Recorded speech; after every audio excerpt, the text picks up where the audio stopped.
Hello friends, welcome back to another video. आज हम civil procedure court में जो सिविल सूट्स फाइल होते हैं उसकी पूरा प्रोसीजर आज समझेंगे। इस प्रोसीजर को जब आप समझ लेंगे तो आपको बेयर एक्ट्स पढ़ने में और कोर्ट में कैसे कैसे जो सूट्स फाइल होते हैं, किस तरीके से पूरे उसके जो स्टेजेस होते हैं, वो आज इस वीडियो से आपके आज पूरे कॉन्सेप्ट आज क्लियर हो जाएंगे।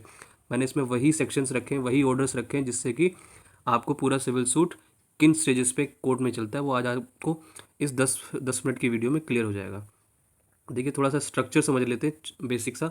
सेक्शन 158 है टोटल सीपीसी के अंदर, और इनको सेक्शन क्यों कहा जाता है? देखिए, section form the main body of the code.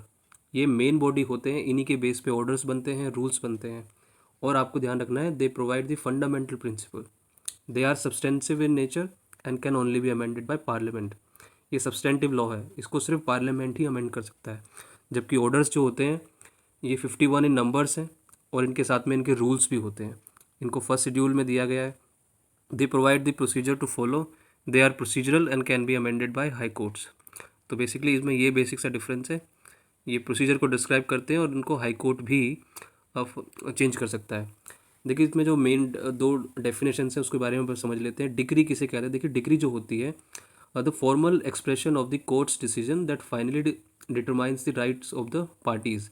तो बेसिकली क्या होता है कि फाइनल डिसीजन होता है कोर्ट का, जिसमें कि जो पार्टीज़ होती हैं उसमें उनके राइट्स बताए होते हैं और ड्यूटी बताई होती है। एग्जाम्पल के तौर पे, A court's final order stating A is the owner of the house not B, this is the decree. Court का जो ऑर्डर है उसमें लिखा है कि ए जो है इस एक घर का, उस घर का जिसके ऊपर डिस्प्यूट था, मालिक है, और बी नहीं है। तो ये डिक्री होती है। 1 से 1.5 पेज की मैक्सिमम डिक्री होती है। और डिक्री किस बेस पे दी जाती है? जो डिक्री की ये जो 1-1.5 पेज होता है, इसकी पूरी एक्सप्लेनेशन, जस्टिफिकेशन इस 1.5 पेज की डिक्री पे कैसे कोर्ट पहुंचता है वो सारा जजमेंट में लिखा जाता है। उसके सारे रीजंस लिखे जाते हैं। तो देखिए, समझते हैं। सेक्शन 2 क्लोज 9 में दिया गया है, the statement given by the जज of the grounds reasons for a decree और ऑर्डर। तो इसमें रीजंस दिए जाते हैं। एग्जाम्पल्स के तौर पे, द रीजंस 10 पेजेस लॉन्ग हो सकता है। वाई द जज decide A owns the house based on evidence law is the judgment. अब जज साहब ने कैसे इसको डिसाइड किया होता है कि उनके पास कुछ एविडेंस होते हैं, ठीक है, जिनको उन्होंने एनालाइज किया होता है, और जिसके बेस पे अपने रीजंस लिखते हैं कि वो जो एविडेंसेस थे किस तरीके से ए के फेवर में गए, जिस वजह से उन्होंने ये डिग्री पास करी थी, और वो सारे जजमेंट्स पे रीज़न लिखे होते हैं। देखिए, मैं आपको कोर्ट की प्रक्रिया को स्टार्ट करूं प्रोसीजर बताने के लिए, लेकिन सबसे पहले जब हम सूट फाइल करते हैं तो कुछ प्री कंडीशंस होती हैं, कुछ ऐसी चीज़ें होती हैं जो कि आपको पहले से पता होना चाहिए कि कोर्ट में सूट वो दर्ज होगा भी या नहीं होगा। सबसे पहले आपको ध्यान रखना है कि जिस जगह पे हम सूट फाइल कर रहे हैं कि क्या उस कोर्ट की जुरिडिक्शन है या नहीं है। दो तरह की जुरिडिक्शन है, टेरिटोरियल और पेक्यूनरी। पेक्यूनरी जुरिडिक्शन जो होती है वो बेसिकली कोर्ट की जो है मनी से जो है एक लिमिट होती है कि भाई, फॉर एग्जांपल दिल्ली के अंदर मैं बताता हूँ, अगर 3 लाख रुपए से नीचे नीचे की अमाउंट है तो सिविल कोर्ट्स के पास पावर होती है, और 3 लाख से ऊपर की और 2 करोड़ तक की अमाउंट है तो वो जो डिस्ट्रिक्ट जज होता है उसकी पावर होती है, और 2 करोड़ को एक्सीड कर जाता है तो फिर वो हाई कोर्ट के पास जाएगा। तो इस तरीके से ये होती है पेक्यूनरी जुरिडिक्शन। और टेरिटोरियल में क्या होता है कि हर कोर्ट के डिस्ट्रिक्ट वाइज डिवाइड होते हैं। अगर जो उस टेरिटरी के अंदर जिस जिस कोर्ट में आप गए हो, अगर वहाँ पे कॉज ऑफ एक्शन हुआ ही नहीं है, वहाँ पे इस तरह कोई डिस्प्यूट अराइज हुआ ही नहीं है, तो वो कोर्ट नहीं सुनेगा। तो कोर्ट, आप केस तो फाइल कर दोगे लेकिन जुरिडिक्शन के बेस पे वो रिजेक्ट हो जाएगा। तो इसलिए सबसे पहले हमें ये समझ लेना चाहिए कि जुरिडिक्शन उस कोर्ट की है या नहीं है। एक दूसरी चीज़ और होती है, रेस सब जुडिस। बेसिकली क्या होता है कि आपने एक जगह तो केस फाइल कर दिया, लेकिन वही केस वही सूट दूसरी जगह भी फाइल कर दिया। तो अब ये सब जुडिस क्यों होगा? क्योंकि जो यहाँ पे ए और बी, मान लीजिए 2 पार्टीज़ हैं, दोनों के बीच में डिस्प्यूट भी सेम है, पार्टीज़ भी सेम है। तो इस केस के अंदर रेस्ट सब जुडिस इसको इसलिए कहा जाएगा क्योंकि ऑलरेडी एक जगह कोर्ट में मैटर पेंडिंग है, इसलिए इसको, इस केस को दूसरा कोर्ट नहीं सुनेगा, इसको स्टे कर देगा। एग्जाम्पल के तौर पे, A sues B in Delhi for a property dispute. A then files the same case in Mumbai. The Mumbai court will stop, that is stay its case. तो जैसे मैंने कहा पहले, A ने जो है बी के ऊपर केस किया प्रॉपर्टी डिस्प्यूट के ऊपर दिल्ली के अंदर, उसने फिर वही सेम चीज़ मुंबई में भी कर दी। अब दोनों के अंदर जो है प्रॉपर्टी का डिस्प्यूट है और दोनों पार्टीज़ भी सेम है, तो इसलिए इसमें मुंबई वाला जो कोर्ट होगा, जो सब्सिक्वेंट कोर्ट होगा, उसे सब्सिक्वेंट कोर्ट कहते हैं। उसको पहले वाले दिल्ली वाले कोर्ट में नहीं, सब्सिक्वेंट कोर्ट का जो वो स्टे हो जाएगा। अब जो तीसरी चीज़ आपको ध्यान रखनी है, रेस जुडिकेटा। रेस जुडिकेटा का मतलब होता है कि दोनों पार्टीज़ के बीच में सेम डिस्प्यूट ऑलरेडी डिसाइड हो चुका है। एक कोर्ट ने अच्छे से पूरी प्रक्रिया कोर्ट की फॉलो करके उस कोर्ट में उसका डिसीजन दे दिया है। उसके बावजूद भी क्या होता है कि एक पार्टी वही केस उसी सेम डिस्प्यूट पर जाके दूसरी जगह फाइल कर देती है या दोबारा फाइल कर देती है। तो रेस जुडिकाटा का मतलब हो गया कि जो मैटर ऑलरेडी डिसाइडेड है वो दोबारा नहीं सुना जा सकता। एग्जाम्पल के तौर पे, if A sues B for property ownership and the court decides B is the owner, A can not file the same case for the same property against B again. Example के तौर पे जैसे पहला example था, ए ने B के ऊपर property ownership के लिए सूट फाइल किया और जो कोर्ट है बी को ऑनर डिक्लेयर कर देता है, तो अब ए जो है सेम केस दूसरी जगह पे फाइल नहीं कर सकता बी के अगेंस्ट में, क्योंकि रेस जुडिकाटा अप्लाई हो जाता है। ऐसे तो फिर ये नंबर ऑफ टाइम्स चलता रहेगा जब तक उसकी सेटिस्फेक्शन नहीं होगी। अब देखिए, ये सारी चीज़ें हो गई, आपने जुरिसडिक्शन देख ली, पहले से कहीं पे केस पेंडिंग नहीं है सेम पार्टीज़ के बीच में, तीसरा वो केस ऑलरेडी डिसाइडेड नहीं है। तो ये जब तीनों चीज़ें ख़त्म हो जाती हैं फिर आता है हमारा सूट को स्टार्ट करना। स्टार्टिंग जो सूट को किया जाता है वो ऑर्डर 4 के अंदर सेक्शन 26 के अंदर होता है, उसे कहते हैं इंस्टीट्यूशन ऑफ सूट। अब आप सूट को कैसे दर्ज कराएंगे अपना? जो सूट दर्ज होता है, every suit shall be instituted by the presentation of a plaint in duplicate to the court. हर सूट जो है आप अपनी प्लेंट दर्ज करेंगे कोर्ट में, क्लर्क के पास देंगे, जो कोर्ट का क्लर्क होता है। डुप्लीकेट का मतलब होता है उसी जो आपकी जो प्लेंट होती है उसी की एक और कॉपी, उसको डुप्लीकेट कहते हैं। अगर आप डुप्लीकेट के साथ नहीं देंगे तो आपका जो है ऑर्डर 7 रूल 11 में आपकी प्लेंट रिजेक्ट हो जाएगी, तो आपको डुप्लीकेट कॉपी देनी होती है। एग्जाम्पल ले लेते हैं, you start a case by physically filing your plaint your story with the court. जो आपकी जो कहानी है, जो आपका वर्जन है जिसके ऊपर आप कोर्ट में गए हैं, वो फिजिकली फाइल करेंगे। अब तो सब जगह ऑनलाइन फाइल होता है, दिल्ली के कोर्ट्स में तो ऑनलाइन फाइल होता है। अब अब देखिए, प्लेंट के अंदर आपने जो सूट फाइल कर रहे हैं, अब आपकी जो प्लेंट है, प्लेंट के अंदर क्या क्या चीज़ें होनी चाहिए, मैं एक बार बेयर एक्ट से एक बार देख लेता हूँ। और बेयर एक्ट के हिसाब से मैं एक बार आप देखेंगे, इसके ABC ऐसे करके आई तक इसमें चीज़ें दे रखी हैं। इसके अंदर देखिए, सबसे पहले जो है प्लेंट के अंदर क्या क्या होगा, कोर्ट का नाम होगा, ठीक है। और दूसरा प्लेंटिफ का नाम होगा, जिसने प्लेंटिफ ही प्लेंट को फाइल करेगा, उसका रेजिडेंस होगा। साथ में जो है डिफेंडेंट और उसका रेजिडेंस होगा। और प्लेंटिफ कहीं माइनर है कि अनसाउंड माइनर तो नहीं है, ये भी आपको लिखना पड़ेगा। किस कॉज ऑफ एक्शन पे, किस डिस्प्यूट के ऊपर आप फाइल कर रहे हैं वो लिखेंगे। कोर्ट की जुरिसडिक्शन को बताएंगे और प्लेंटिफ क्या क्लेम कर रहा है वो लिखा जाएगा, ठीक है। तो मोटी मोटी चीज़ें जो हैं, और भी 2-3 चीज़ें हैं लेकिन ये मोटी मोटी चीज़ें हैं क्योंकि हम बेसिक्स को समझ रहे हैं। एग्जाम्पल ले लेते हैं, the plaint is the plaintiff story explaining what happen and what help they want from the court, ठीक है। प्लेंटिफ जो है अपनी कहानी लिखता है, बताता है कि उसके साथ हुआ क्या है और वो कोर्ट से क्या रिक्वेस्ट कर रहा है उसके बारे में। जैसे कि यहाँ पे उसको 1 लाख रुपए किसी ने उससे उधार लिए होंगे तो उसको वापस लेना चाहता है, ठीक है। देखिए, अब प्लेंट फाइल हो गई है कोर्ट के अंदर, सूट आपका दर्ज हो गया, स्टार्ट हो गया है। अब करा किसने? इकलौती पार्टी ने, प्लेंटिफ ने किया है। तो प्लेंटिफ जब फाइल कर देगा तो कोर्ट जो है दूसरी पार्टी को बुलावा भेजेगा, क्योंकि उसका भी तो आना ज़रूरी है। तो जब कोर्ट उसको बुलावा भेजता है उसे कहते हैं समन्स। और समन्स जो इशू होते हैं वो ऑर्डर 5 के अंदर होते हैं। देखिए, इसको समझ लेते हैं। The official notice from the court send to the defendant ordering them to appear and answer the claim. तो समन्स कोर्ट जो भेजती है एक तरीके से वो ऑफिशियल नोटिस होता है कोर्ट का, डिफेंडेंट को बुलाया जाता है कोर्ट में अपीयर होने के लिए और वो अपना पक्ष रखते हैं। वो भी अपना क्लेम रखेंगे कि भाई अब जैसे एक इंसान ने उस ये कहा कि जी मुझे डिफेंडेंट से जो 1 लाख रुपए लेने हैं, तो डिफेंडेंट बताएगा आके कि जी नहीं मैंने तो दे दिए हैं, या फिर बताएगा मैंने एक नहीं मैंने 60,000 दे रखे हैं, 40 बच्चे हैं। तो इस तरह से वो अपना वर्जन रखेगा। एग्जाम्पल के तौर पे, this is the official invitation to the case, it tells the defendant they are being sued and must appear by certain date.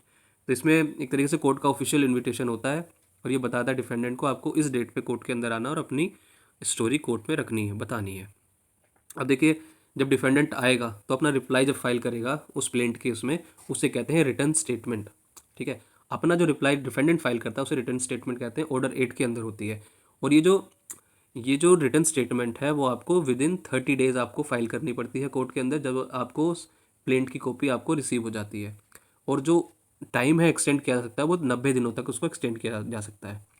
Example, this is the defendant side of the story where they admit और deny each point from the plaintiff's plaint. तो ये defendant अपनी story बताता है, वो बताता है जो प्लेंटिफ ने अपना दावा रखा है, या तो उसको एडमिट करेगा या उसको डिनाई करेगा, ठीक है। जो जितनी भी चीज़ें प्लेंटिफ ने अपनी बातों में कही होती है। अब आता है कि अब दोनों पार्टी देखिए, ऐसा भी होता है कि प्लेंटिफ अपना एक बार सूट फाइल करके वो अपीयर भी नहीं होता है। तो ये देख लेते हैं कि अगर अपीयरेंस पे और नॉन अपीयरेंस पे क्या होगा। मान लीजिए प्लेंटिफ जो है अपीयर नहीं होता है, तो ऐसे में क्या होगा कि कोर्ट उस सूट को डिसमिस कर देगा। Example, if you file a case but don't show up for the hearing, the जज can dismiss your case for non prosecution. क्योंकि आप जब उसको प्रोसिक्यूशन नहीं करना चाह रहे, उसमें इंटरेस्टेड ही नहीं है, तो कोर्ट एक स्टेटमेंट जारी कर देगा कि plaintiff is not willing to participate और he is no more interested. तो ऐसे करके उसको नॉन प्रोसिक्यूशन करके उसको डिसमिस कर देगा। अब मान लीजिए प्लेंटिफ आ रहा है, डिफेंडेंट डिफेंडेंट नहीं आता है। अब ऐसा तो नहीं है कि कोर्ट बस उसका वेट करता रहेगा। तो कोर्ट के पास ये है कि 30 दिन के अंदर उसको एक बार सर्विस हो गई है, उसको समन्स मिल चुके हैं, तो कोर्ट उसको एक्स पार्टे कर देगा। बेसिकली प्लेंटिफ का जो केस है वन साइडेड सुना जाएगा। अब डिफेंडेंट का राइट पूरा क्लोज हो चुका है। Example, if the defendant gets summons but ignores it, the court can hear the plaintiff side alone and pass a judgment. तो इसमें क्या हुआ, कोर्ट उसकी बात सुनेगा प्लेंटिफ की, क्योंकि उसने जानबूझ के डिफेंडेंट ने आने से इग्नोर कर दिया एक तरीके से। अब क्या होगा कि मान लीजिए अब सिचुएशन ये है कि प्लेंटिफ भी है, डिफेंडेंट भी है। प्लेंटिफ ने प्लेंट दी, डिफेंडेंट ने रिटर्न स्टेटमेंट दी। रिटर्न स्टेटमेंट का बेसिकली रिजॉइंडर का भी रेप्लिकेशन का भी प्रोविजन है। तो मान लीजिए उसने प्लेंटिफ ने दिया या नहीं दिया, वो ऑप्शनल होता है। तो अब जो डिस्प्यूट होगा उनके ऊपर, अब मान लीजिए ए कहता है कि जी मैंने बी से 1 लाख रुपए लेने हैं, लेकिन अब बी ने कहा कि जी नहीं मैंने तो इसको लौटा दिए। अब एक कह रहा है लेने, एक कह रहा है दे दिए। तो यही जो है इशू बन गया, जिसके ऊपर पूरी ट्रायल चलेगी, जिसके ऊपर एविडेंस लीड किए जाएंगे। इसी मुद्दे को डिसाइड किया जाएगा। इशू क्या होते हैं, what are the issues, the core question of fact और law that court needs to answer. जो कोर जो इशू है यहाँ पे, उसी को ही कहेंगे, जिसके जिस जिस जिस सवाल का हमें जवाब ढूंढना है। ठीक है। अब प्लेंटिफ दिखाएगा कि जी मैंने इसको सामान दिया था या मैंने कैसे उधार दिया था इसको। डिफेंडेंट बताएगा जी मैंने कैसे कैसे लौटाया। तो ये जो सवाल हैं इन्हीं के जवाब मिलते हैं। कैसे फ्रेम होते हैं, देखिए मैंने भी आपको बताया कि एक कह रहा है कि हाँ और एक कह रहा है कि, एक कहता है कि लेने, एक कह रहा है कि दे देते हैं, दे दिए। एग्जाम्पल, प्लेंटिव स्प्लिंट है, वो कहता है कि डिफेंडेंट जो है ओज मी 1 लाख, कि वो भाई मेरे से एक मेरा जो है 1 लाख उसके ऊपर है। डिफेंडेंट कहता है कि जी मैंने पहले से दे दिए। तब कोर्ट को यही देखना है कि भाई कि इसने दिए थे और क्या इसने डिफेंडेंट ने उसने लुटाए कि नहीं लुटाए। अब इस केस के अंदर ये भी हो सकता है कि इंटरिम भी रिलीफ हो सकती है, क्योंकि कोर्ट का फैसला काफ़ी लंबे टाइम तक के बाद आता है। लेकिन कुछ केसेस ऐसे होते हैं कि उसको फर्स्ट सेकंड हियरिंग के टाइम पे फटाफट से सुन के उसमें इंटरिम रिलीफ दी जाती है till the date of deciding the case. मतलब इसका वो ये फाइनल नहीं होता है, ये तब तक जब तक वो केस डिसाइड नहीं होता तब तक के लिए इंटरिम रिलीफ दी जाती है। उसको इंजंक्शन कहते हैं, इंटरिम इंजंक्शन। ऑर्डर 39 के अंदर दिया गया है। A court order to stop a party from doing a specific act to maintain the status quo। Status को का मतलब होता है कि जैसा का तैसा, जैसा का अभी पोजीशन है उसको वैसा का वैसा छोड़ दिया जाए। मान लीजिए घर अगर है, अगर वो आधा कंस्ट्रक्ट हुआ है, अगर कोर्ट ने स्टेटस को जारी कर दिया तो उस प्रॉपर्टी को वहीं के वहीं रोकना पड़ेगा। उसको फर्दर अगर आपने कंस्ट्रक्ट किया तो कोर्ट आप पे मुकदमा चला सकता है, जिसे कहते हैं आपने कोर्ट के ऑर्डर का पालन नहीं किया। कंटेम्प्ट ऑफ कोर्ट आपने सुना होगा। एग्जाम्पल कंस्ट्रक्शन का ही है, your neighbour builds a wall blocking your window, you can ask the court for an injunction to stop the construction immediately before the case is fully decided. अब जो आपका जो नेबर है वो दीवार को बना खड़ा कर रहा है, लेकिन आपका जो ईजमेंट का राइट है, रोशनी का राइट है, हवा का जो राइट है वो ब्लॉक हो रहा है, वो विंडो को ब्लॉक कर रहा है। तो ऐसे में आप कोर्ट से इंजंक्शन ले सकते हैं और कोर्ट उसके जो कंस्ट्रक्शन को इमीडिएटली स्टॉप करने के लिए कह सकता है, और कहता है कि जब तक जो है ये सूट डिसाइड नहीं होगा तब तक आपको कंस्ट्रक्शन नहीं करना है। अगर करेगा तो कंटेम्प्ट ऑफ कोर्ट है। देखिए दूसरी भी इंटरिम रिलीफ हो सकती है इसी केस के अंदर, जैसे कि अटैचमेंट बिफोर जजमेंट, ऑर्डर 38 के अंदर। If defendant is selling property to avoid the decree, वो क्या करता है कि जी उसको लगता है कि मैं हारने वाला हूँ। इससे पहले अब क्या होता है कि देखिए अगर आप सूट अपना केस हारने वाले हैं और आपके नाम पे कोई प्रॉपर्टी ही नहीं होगी, कुछ होगा ही नहीं, कोई बैंक में पैसे नहीं होंगे, तो कोर्ट उसको रिकवर कैसे करवाएगा। तो कुछ लोग क्या करते हैं कि उसको जैसे जैसे उनको लगता है कि जी ऐसा होने वाला है, हमारे खिलाफ जाने वाला है, वो उससे पहले पहले उसको सेटल, मतलब कहीं उसको किसी और के नाम पे कर देता है। तो ऐसे टाइम पे आप ऐसे ये ऑर्डर अटैचमेंट करा सकते हैं। Receiver, court appoints a neutral person to manage disputed property. तो कोर्ट ऐसे रिसीवर को, न्यूट्रल पर्सन को भी इसमें मतलब जब तक केस चल रहा है तब तक के लिए उसको अपॉइंट कर सकती है, ताकि वो जो डिस्प्यूटेड प्रॉपर्टी है उसकी वो देख रेख कर सके। कमीशन जो है, कमीशंस की जो होती है, कहते हैं लोकल कमिश्नर अपॉइंट कर दिया कोर्ट ने। ये जो लोकल कमिश्नर होते हैं ये कोर्ट की तरफ से कोर्ट के व्यक्ति बन के जाते हैं। To record evidence from a witness who can not attend court. कुछ लोग क्या होते हैं, काफ़ी बीमार होते हैं, व्हील चेयर होते हैं, डेथ बेड पे होते हैं, बहुत सारे इश्यूज हो सकते हैं। तो उनके जो एविडेंसेस हैं वो कोर्ट में तो चल के आ नहीं सकते, तो कोर्ट को ही जाना पड़ेगा। अब कोर्ट में जज साहब तो खुद जा नहीं सकते, इतने number of cases are pending. तो वो कोर्ट में खासकर क्या होता है, देखो प्रैक्टिकली क्या होता है, वो किसी एडवोकेट को अपॉइंट कर देते हैं या फिर किसी रिटायर्ड जज को अपॉइंट कर देते हैं इनके एविडेंस को रिकॉर्ड करने के लिए। तो ये लोकल कमिश्नर्स होते हैं जो कोर्ट के व्यक्ति माने जाते हैं। अब देखिए फाइनल स्टेज आ गया, आपकी प्लेंट दर्ज हो गई और डिफेंडेंट ने रिटन स्टेटमेंट दे दिया, दोनों के डिस्प्यूट के ऊपर इश्यूज बन गए, इश्यूज के ऊपर आपने एविडेंस आपके आ गए। अब क्या होगा कि कोर्ट इसमें जजमेंट देगा। देखिए जजमेंट से पहले आर्ग्यूमेंट भी होती है, तो वो आर्ग्यूमेंट सुनेगा। अब फाइनल स्टेज के अंदर क्या होगा, जजमेंट और डिक्री। तो कोर्ट क्या करेगा, the judgement contains the reason, the decree follows the judgement. तो कोर्ट क्या करेगा, जजमेंट देगा, जजमेंट के अंदर अपने रीजंस देगा, उनके ऊपर एग्जाम्पल के तौर पे लेते हैं, द जज reads the 10 pages judgement, reason है इसके अंदर in court, the final 1 page orders that says A must pay B is the decree. तो 10 पेजेस के अंदर उसने जजमेंट दी, उसमें सारे रीजंस लिखे कि भाई जो है ए को जो है बी को जो पैसे देने हैं, वो सारी चीज़ें उसके अंदर डिटेल में लिख दी कि क्यों देने हैं, सारे एविडेंस को देख लिया, सब पूरी जो केस के अंदर चीज़ें थी उसको अच्छे से पेरुजल उसका कर लिया। तो जो फाइनल पेज होता है, जो एक पेज होता है, उसमें सिर्फ ये लिखा होता है, राइट्स एंड ड्यूटीज बता रखी होती हैं। जैसे कि यहाँ साफ लिख दिया कि जी ए को बी को पैसे देने हैं, इतने रुपए इतने इंटरेस्ट के साथ में। तो ये हो गई आपकी डिक्री। अब देखिए कोर्ट का डिसीजन तो आ गया। अब क्या हुआ कि बी के खिलाफ गया, लेकिन बी ने तो उसको माना ही नहीं। अब क्या होगा, तो उसके लिए आपको फिर से ऑर्डर 21 के अंदर एग्जीक्यूशन फाइल करनी होगी। जब एग्जीक्यूशन फाइल करेंगे तब उस कोर्ट का जो ऑर्डर है उसको आप इम्प्लीमेंट करा पाएंगे। तो इसको समझ लेते हैं, द हाउ मतलब कैसे मिलेगा आपको, वो जो जजमेंट है उस जजमेंट को तो एक पीस ऑफ पेपर हो गया, तो वो कैसे माना जाएगा। तो इसको आपको अटैचमेंट ऑफ प्रॉपर्टी करानी होगी, या फिर इसमें अरेस्ट भी करा सकते हैं। सिविल प्रिजन्स होती हैं इसकी, जिसमें कोर्ट उसको कुछ कुछ टाइम के लिए जेल में रख सकता है। एग्जाम्पल के तौर पे, the court orders B to pay A 1 lakh, B refuses, A can start execution under order 21 and the court can order to sell B's car to recover the money. ठीक है, अब बी ने जैसे रिफ्यूज़ कर दिया है तो कोर्ट इसमें एग्जीक्यूशन कर सकता है, और उसके पास में हो सकता है उसके नाम पे कोई गाड़ी हो, उसको बेच के पैसे रिकवर करा देगा। तो इसे कहते हैं कोर्ट का ऑर्डर कैसे मनवाया जाता है, वो होता है एग्जीक्यूशन अंडर ऑर्डर 21।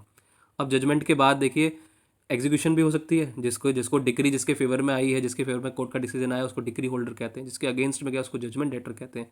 तो अब जजमेंट के खिलाफ अगेंस्ट एक और चीज़ हो सकती है कि जिसके खिलाफ गई है वो उस फैसले से खुश नहीं है, तो वो क्या करेगा, उसको ऊपर वाले कोर्ट में जाके अपील कर देगा, और उसकी अपील होगी ऑर्डर 41 के अंदर, सेक्शन 96 है। तो जो हायर कोर्ट होते हैं उसमें इसको अपील किया जाता है। सेम कोर्ट के अंदर आप रिव्यू भी फाइल कर सकते हैं, जो जज जिसने डिसीजन दिया होता है, या जो भी मतलब उस टाइम पे जो कोर्ट है, जजेस तो चेंज हो सकते हैं, बट वो जो सेम कोर्ट है जिसने जजमेंट दी है, वही उसमें जो रिव्यू है, कुछ चीज़ें जो कुछ एरर्स हो जाते हैं कहीं पे, कुछ ऐसी चीज़ें होती हैं कि रिकॉर्ड का पार्ट होती हैं, कोर्ट उसको ओवरलुक कर गया हो गलती से, तो वो रिव्यू हो सकती हैं। रिवीजन क्या होती हैं कि हाई कोर्ट जो कोई जुरिडिक्शनल एरर है, तो वो ऊपर हाई कोर्ट के लिए वो हाई कोर्ट उसको करेक्ट कर देता है। तो इसके लिए आप जो है अपील के लिए जा सकते हैं, रिव्यू के लिए जा सकते हैं, जजमेंट आने के बाद उसकी रिवीजन के पास के लिए जा सकते हैं। और कोर्ट की जो फाइनल पावर है, देखिए कहते हैं कि सीपीसी के अंदर सब कुछ एक तरीके से देखा जाए तो कवर है, लेकिन फिर भी कुछ चीज़ें छूट जाती हैं। तो कोर्ट को एक सेक्शन 151 सीपीसी की एक इनहेरेंट पावर दी हुई है कोर्ट की, जिसके अंदर कोर्ट अपनी जो है लिमिट, जो जो चीज़ें छूट गई हैं उन केसेस के अंदर उसको वो यूज़ कर सकती है। ठीक है, this is the court safety valve to prevent injustice even no specific rule exist for the situation. अब मतलब ऐसी सिचुएशन हो सकती है सीपीसी ने, सिविल प्रोसीजर कोर्ट ने नहीं रिकवर करी, तो ऐसी चीज़ के अंदर कोर्ट को पावर दी गई है कि ऐसे अगर केसेस आएंगे तो कोर्ट को क्या करना है। अगर मेरी आपको सारी चीज़ें जितना मैंने अगर जो चीज़ें मैंने आपको समराइज़ करी हैं पूरी, बहुत ही बेसिक सा, देखिए 20-22 मिनट की वीडियो है, इसके अंदर आपको पूरा सिविल प्रोसीजर विद प्रैक्टिकल आपको समझ में आ गया। अगर ये पसंद आया तो इसको प्लीज़ लाइक करें, शेयर करें, सब्सक्राइब करें, और कमेंट भी में भी लिखें। और अगर कोई चीज़ें मेरे से आपको क्लियर नहीं होती हैं तो उसके बारे में आप लिख सकते हैं। बेसिकली मैं सिविल प्रोसीजर कोड के ऊपर फ्रॉम द वेरी बेसिक, और जितना भी सारे उसके सेक्शंस हैं, ऑर्डर्स हैं, पूरा एक डिटेल सीरीज़ रहेगी। काफ़ी जो है मतलब छोटे छोटे सेक्शंस को पूरा डिटेल में मैं समझाने वाला हूँ, और एक लंबी सीरीज़ उसके ऊपर आने वाली है। लेकिन अगर ये जो आज की वीडियो आपको समझ में आ गई तो वो अच्छे से समझ में आ जाएगा। Thank you so much for watching, have a really good day.